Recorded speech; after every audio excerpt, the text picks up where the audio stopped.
Welcome back. I'm Rain, and I'm joined by Sutonia. We're commentating Templis in red and Diametrically Opposed in blue. So Templis have bought the Dominix, the Augur, the Prophecy, the Algos, and the Rifter, and they all managed to warp in at the Prophecy and the Dominix at 0, with the rest at staggered ranges. Yeah, and Diametrically Opposed are all in at 50 with the Atrium, Dragoon, Brutix, Excra, and Megaphron. Be interesting to see what this Dominix does. They brought it in at 0, so we're not going to see the MJD Blink play from the Dominix. Gonna have to be careful keeping that Excra away from that Dominix, because if it gets neutered by that Dominix, it doesn't actually have a cap injector like the Augur does, so it's going to be in a lot of trouble if it gets caught. Yeah, and the Dominix does have those large newts as well, so it's able to reach out and almost snag the Executor. Believe we saw that happen in the last match where the Osprey looked like it was doing okay, and it definitely was not doing okay. So we see as the match starts, both the Brutix and both the Dominix and the Prophecy moving in towards the Diametrically Opposed team. Yeah, we're just kind of seeing a standoff right now. The Prophecy and Dominix are charging into that team. Looks like we got the Atron and the Dragoon kind of in good defensive screening positions. Seeing a lot of damage onto that Dominix. It's probably going to be pretty hard to break him, though. Even though the Augur already has the small reps, the Dominix does have a pretty decent active tank itself. So we'll be able to, not quite as much as the Hyperion, obviously, but it should be able to sustain for quite a while it has these ancillary charges. Yeah, and the Dominix has to be careful because it's moving rather quickly away from the Augur, and you said the small reps, which obviously don't have a lot of range. Their fall off won't really help the Dominix too much, and I believe it did have its own self rep, so it should be okay. Looks like the Templis are actually going for that Dragoon, which seems to be sitting pretty okay, just kiting back with his team. Yeah, he is getting neutered by the Dominix, but the Dragoon does have a cap injector, so he's not going to suffer too much from that. He should still be able to keep his MWD running.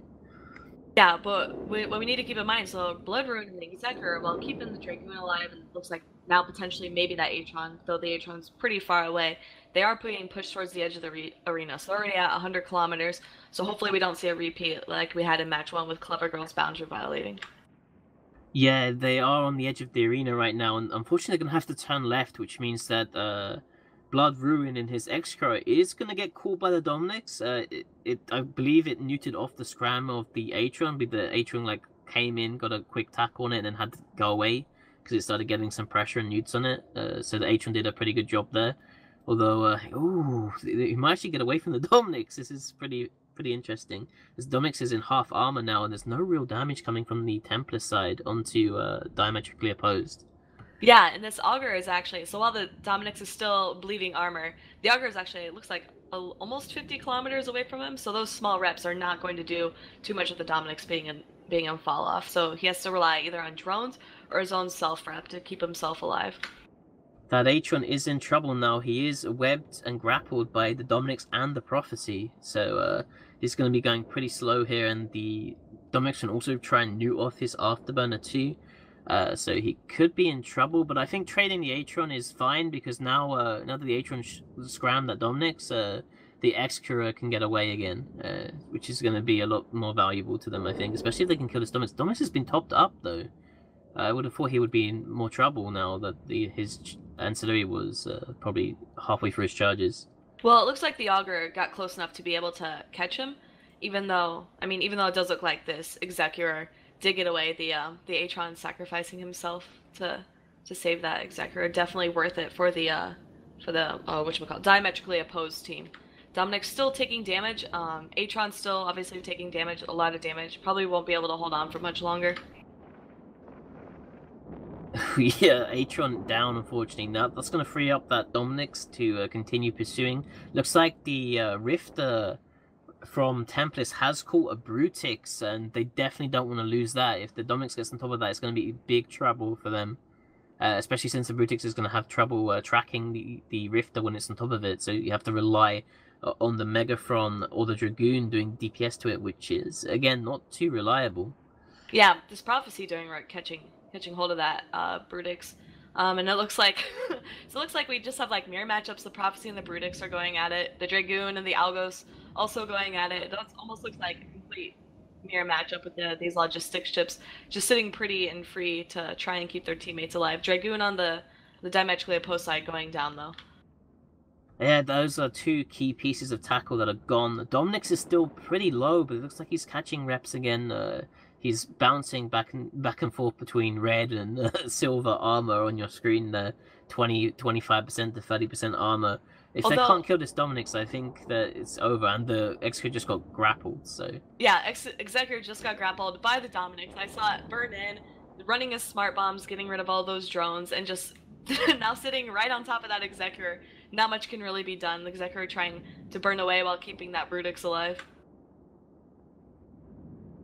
Yeah, both the Extra and Brutix tackled key pieces there. Will they be able to get through this Dominix before they lose that Extra? That's the key question. I think even if they do, it's going to be a hard match to win against the Ogre and the Prophecy still up.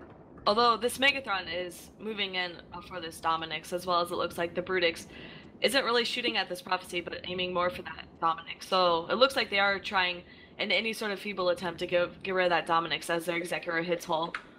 It looks like the Dominix's ancillary just reloaded, unfortunately, because he got a bunch of things, and the Extra is down.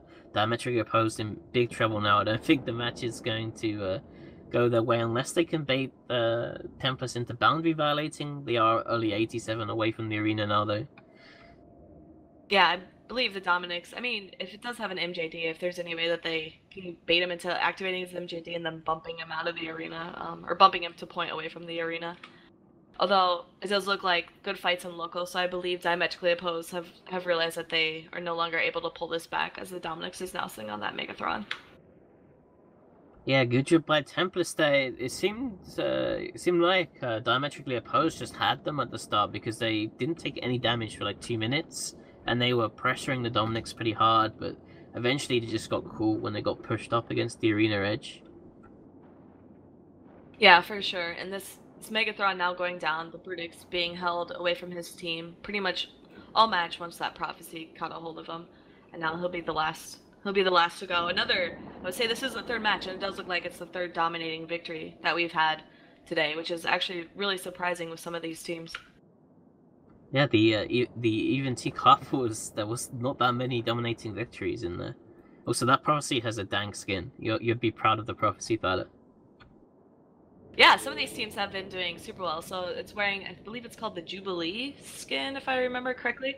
Yeah, the Imperial Jubilee. That was for the coronation of Empress Katis, which I believe players can purchase. And then earlier we actually had the Dominix with the Headhunter skin. This Dominix sadly is too poor on a Thunderdome server to have the Headhunter skin, but it's also a really ballin' skin if people want to check that out. Yeah, Brutix about to go down now now that he's in hole, and he's not going to be able to do anything here. Interesting to see the Dominix picked over the Hyperion, though. Looks like it worked out for Templis. We'll send it back to Ithaca in the studio.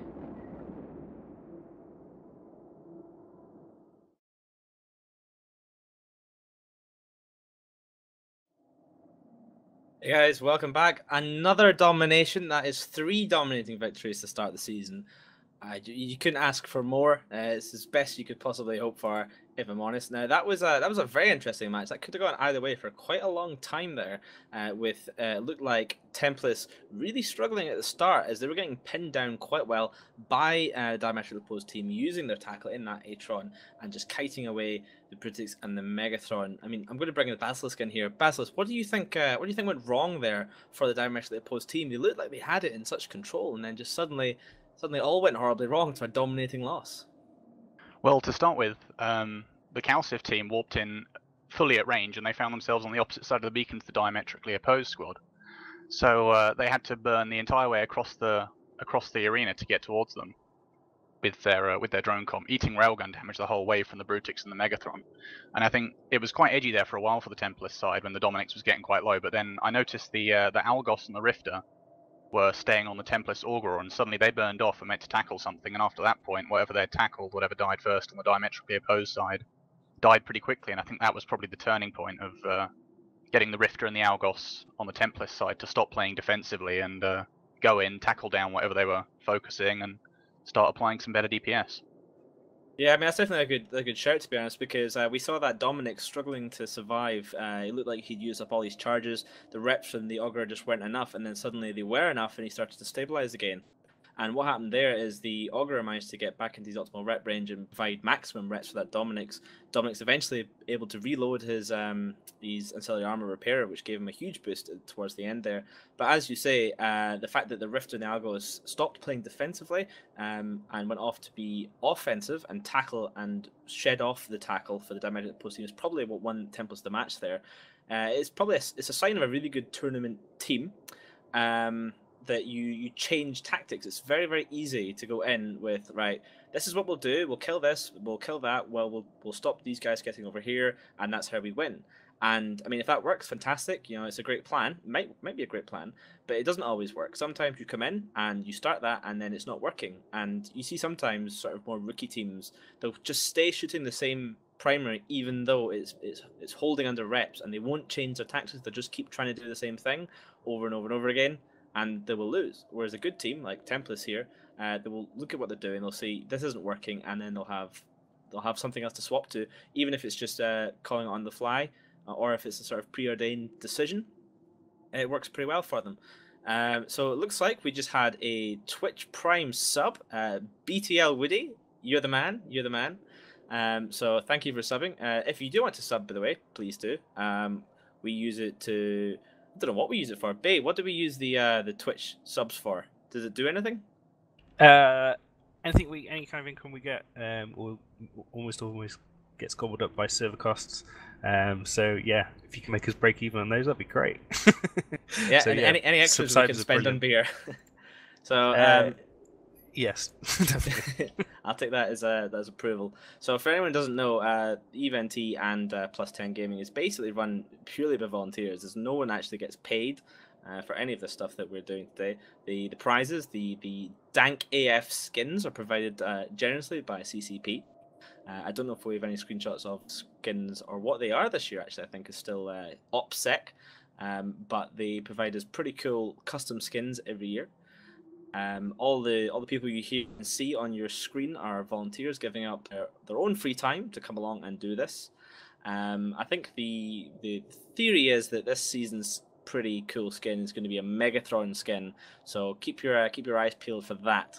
Now, I think it's time to move on to our next match, which is going to be between two of our newcomer teams, Only Points and Nameless. Nameless coming in second in the EVNT Cup, just behind Templis, who we just saw there dominating over another team. So, the commentators for this next matchup is going to be Mr. BRJ himself and the Basilisk, our new member of staff. So, Basilisk, why don't you just run us through what Nameless have picked and banned here? What kind of comp are they going for? So Nameless have banned 3 battleships with the Apocalypse, Megathron, and Hyperion going on their hit list, and then they've decided to bring a Kirin. So they brought the Tech 2 Logistics, as talked about earlier by Suetonia. They brought a Talwar, a Caracal, so opting not for the Logistics Cruiser or an E-War Cruiser, just a straight DPS ship there, a Hurricane, and then a Scorpion, so they put their E-War ship up top in the battleship slot. And Bay, what do you make of Only Points here? So yeah, Only Points have banned out that Blackbird, as you said earlier. It's become much more popular, and they don't want to have to face E-War, so they've banned out that Blackbird. Which is interesting that Nameless have then gone and picked the Scorpion at the end, as it kind of, to possibly spotting that Only Points really don't have to deal with E-War, and maybe that's one reason they brought the Scorpion with the Hurricane information link, that those two work quite nicely together.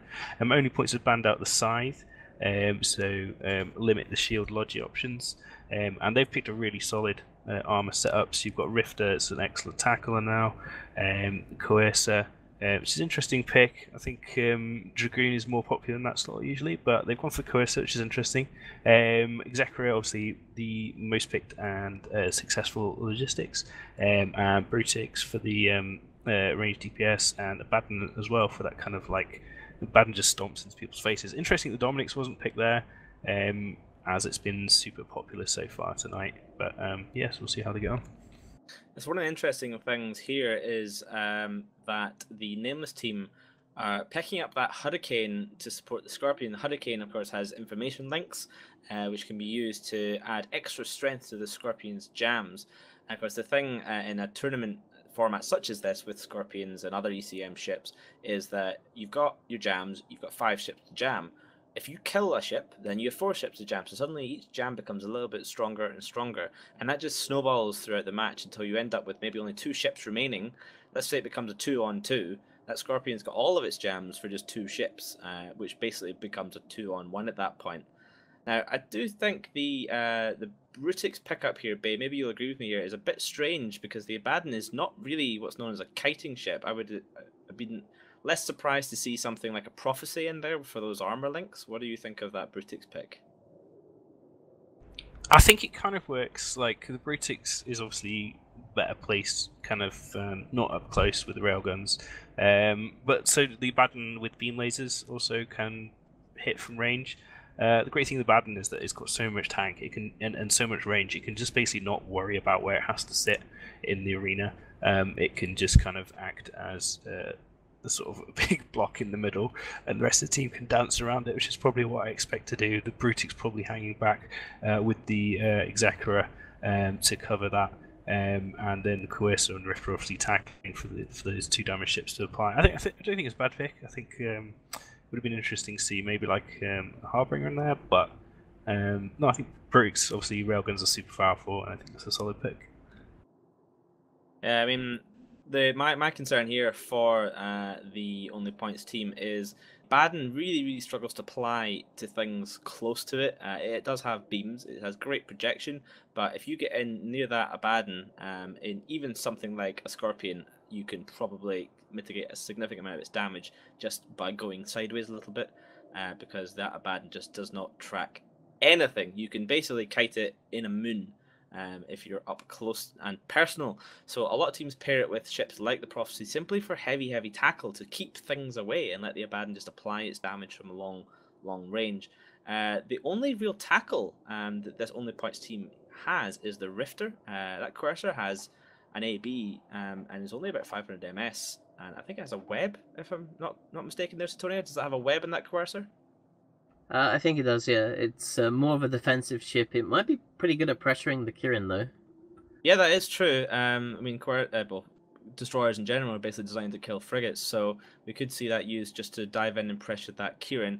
Now, like I say, it is very slow, though, so perhaps the Brutix with its speed links, skirmish links, are maybe just to get that little extra speed for the Coercer to go in and blap that Kirin, and for that Rifter to go in and tackle things like the Scorpion far away from the Abaddon to allow it to apply perfectly across at long range. Again, we're seeing the Hyperion band, we're seeing the Tempest band, 2 very strong battleships, very popular over the last 2 seasons. Bay, do you want to talk to me a little bit about the Tempest? How does that fit? Yeah, so the Tempest is a shield brawling battleship. It's got 100mm repeating cannons, heavy newt, smart bomb. It has a web. It's just a really good all-round ship. It has an extra large shield booster as well, which means that it can tank without its logistics for a relatively decent amount before those charges run out. It's just overall a really nice kind of all-round battleship. It doesn't particularly excel at anything, like it can't hit out too far to range. It doesn't brawl as well as a blaster ship, but it's a really adaptable ship, and it's kind of a good mainline ship. It's a good pick.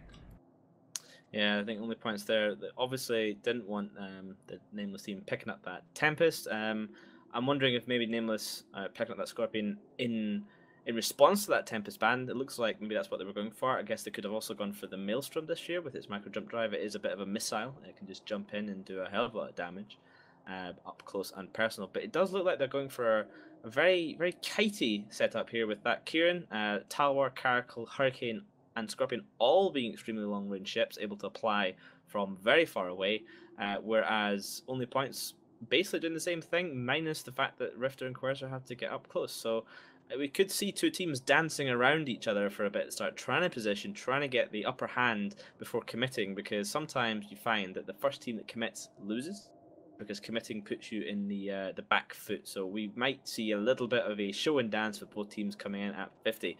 But it is time to find out, so I'm going to hand you over to the arena with your commentators, the Basilisk and Mr. Bay Archie.